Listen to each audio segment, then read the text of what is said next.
शादीशुदा महिला के लिए इस तरीके के स्तर के कंपटीशन में आगे बढ़ना अपने आप में एक बहुत बड़ा चुनौतीपूर्ण काम है। इतने बड़े लेवल में जाने के लिए स्टेप्स होते हैं, जैसे नेशनल लेवल, फिर इंडिया लेवल। क्या कुछ स्टेप्स थे और किन किन हर्डल्स को पार करके आप यहाँ तक पहुँची? क्योंकि मैं फर्स्ट रनर अप थी, इसलिए मुझे मौका मिल रहा है मिसेस ग्लोब में हमारे देश को रिप्रेजेंट करने का। मुझे ऐसा लगता है कि ये क्वेश्चन का आंसर हर किसी के पास होना चाहिए, क्योंकि आजकल हर गली मोहल्ले, हर शहर में आपको एक कॉन्टेस्टेंट की विनर मिलेगी। बिकॉज अगर अपॉर्चुनिटीज़ आपको चाहिए तो आपको प्रॉपर प्लेटफॉर्म चाहिए। तो मुझे पता है कि मेरे साथ की जो महिलाएं हैं वो ये समझ सकेंगे कि मेरे लिए जर्नी ईजी नहीं थी। मेरे लिए आई थिंक मैं बहुत सौभाग्यशाली मानती हूँ अपने आप को कि मुझे ये मौका मिल रहा है। मेरे लिए बहुत बड़ी बात है। मेरी सिस्टर क्वींस दोनों ने ये खिताब हासिल कर चुके हैं और अब मेरी बारी है कि मैं भारत का परचम बाहर लहरा के आऊँ। आपने इंडियन ही नहीं बल्कि छत्तीसगढ़ी अटायर को फॉलो किया, इसके पीछे का राज क्या? नमस्कार, मैं संजय। भिलाई टाइम्स देखना शुरू कर चुके हैं आप। इंडिया पहली बार मिस ग्लोबल कंपटीशन में पार्टिसिपेट करने जा रहा है। पहली बार इंडिया को लाइसेंस मिला है। जैसा कि वैसे फैशन के बारे में, मॉडलिंग के बारे में हमें ज़्यादा नॉलेज तो नहीं है, बट जूही जी हमारे सामने बैठी हैं, उनसे बातचीत की हमने, और जो बाकी की बातचीत है उनसे जानने की कोशिश करेंगे कि यहाँ तक का सफ़र कैसा रहा और जो मॉडलिंग में इंटरेस्टेड हैं उनके लिए क्या कुछ सजेशन है, और बहुत सारे क्वेश्चंस हैं जो इनसे जानेंगे और आप तक पहुँचाने का प्रयास करेंगे। पहले तो भिलाई टाइम्स में आपका बहुत बहुत स्वागत है ma'am. Ma'am, miss global, Mrs globe, I am sorry, Mrs globe में जा रही हैं। यहाँ तक पहुँचने का सफ़र कैसा था? क्या कुछ परेशानियाँ झेलनी पड़ी? मुझे ऐसा लगता है कि सफ़र बहुत ही डिफ़िकल्ट था, बिकॉज़ एक शादीशुदा महिला के लिए इस तरीके के स्तर के कंपटीशन में आगे बढ़ना अपने आप में एक बहुत बड़ा चुनौतीपूर्ण काम है। तो 2 बच्चे हैं मेरा बिज़नेस है खुद का, 10 साल हो रहे हैं मेरी शादी को और मैं एक जॉइंट फैमिली में हूँ। तो मुझे ऐसा लगता है कि इससे आपको समझ जाना चाहिए कि सफ़र आसान तो नहीं था, बट डिफ़िकल्ट भी बहुत नहीं था, क्योंकि फैमिली का बहुत सपोर्ट था। तो उसके कारण मैं यहाँ तक आगे आज बढ़ पाई हूँ। मैम, इतने बड़े लेवल में जाने के लिए स्टेप्स होते हैं, जैसे नेशनल लेवल, फिर इंडिया लेवल। क्या कुछ स्टेप्स थे और किन किन हर्डल्स को पार करके आप यहाँ तक पहुँची? सबसे पहले आपको नेशनल कॉन्टेस्ट में पार्टिसिपेट करना होता है, जो मिसेस इंडिया आईएनसी का है। मैं फर्स्ट रनर अप थी, विनर थी मैं 2022 में। एंड जो टॉप 3 विनर्स होते हैं उनको ग्लोबली इंडिया को रिप्रेजेंट करने का मौका मिलता है, मिसेस वर्ल्ड, मिसेस ग्लोब और मिसेस गैलेक्सी में।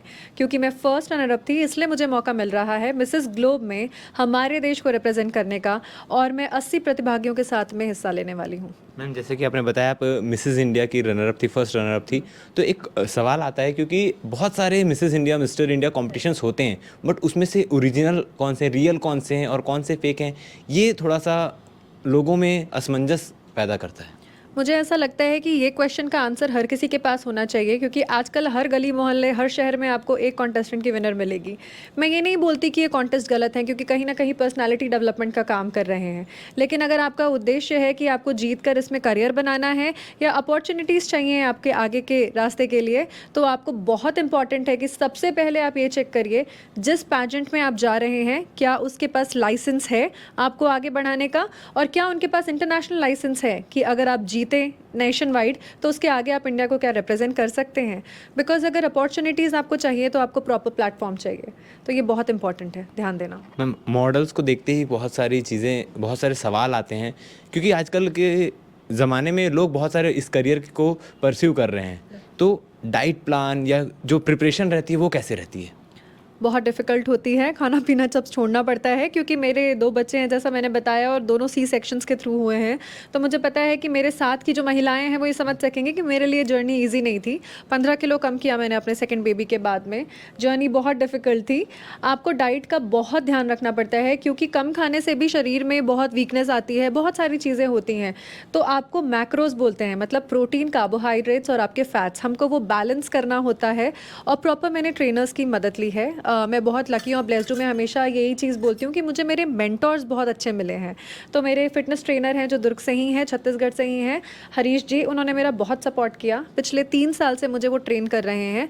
उसके अलावा एक बहुत बड़ी ऑर्गेनाइजेशन है फिटा कम्युनिटी, उनके थ्रू मैं हमेशा डाइट्स लेती आ रही हूँ। तो पिछले 3 साल से मैं डाइट पे हूँ, पिछले 3 साल से मैं वर्कआउट कर रही हूँ। तो ये बिल्कुल ईजी नहीं रहा है। और लोग पूछते हैं आप समय कब निकालते हो?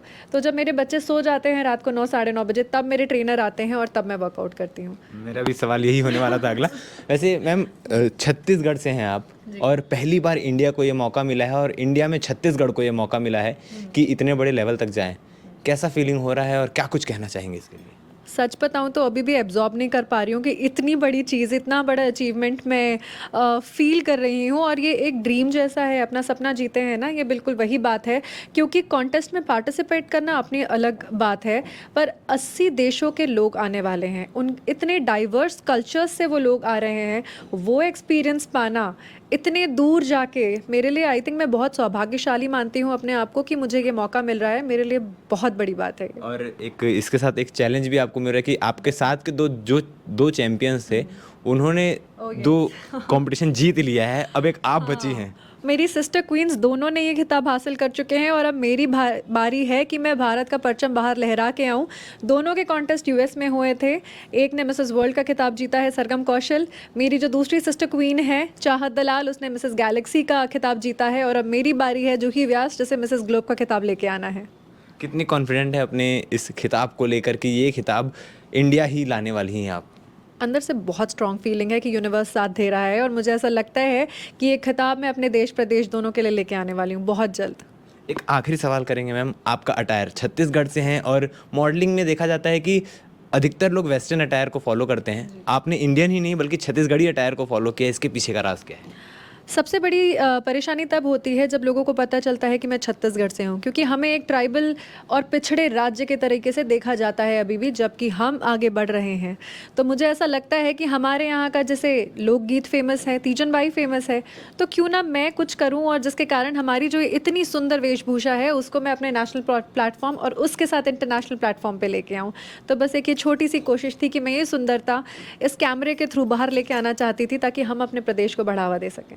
मैम उन एस्पिरेंट्स के लिए क्या कहना चाहेंगी जो आप जैसे मॉडल्स को देख के आगे बढ़ना चाहते हैं, कुछ करना चाहते हैं इस फील्ड में? मैं सिर्फ यही कहना चाहूँगी कि सपने तो सब देखते हैं, लेकिन सपने को पूरा करने के लिए हार्ड वर्क की ज़रूरत होती है, कंसिस्टेंसी की ज़रूरत होती है। तो अगर आप ये सपना देख रहे हैं कि आपको अपना करियर बनाना है और आगे जाना है, तो अपना डिटर्मिनेशन मत छोड़िए। सपने देखने तो बहुत आसान है, पूरा करना मुश्किल है। भिलाई टाइम्स की टीम की ओर से, पूरे छत्तीसगढ़ की ओर से और पूरे भारत की ओर से आपको शुभकामनाएं कि आप ये कंपटीशन जीतें।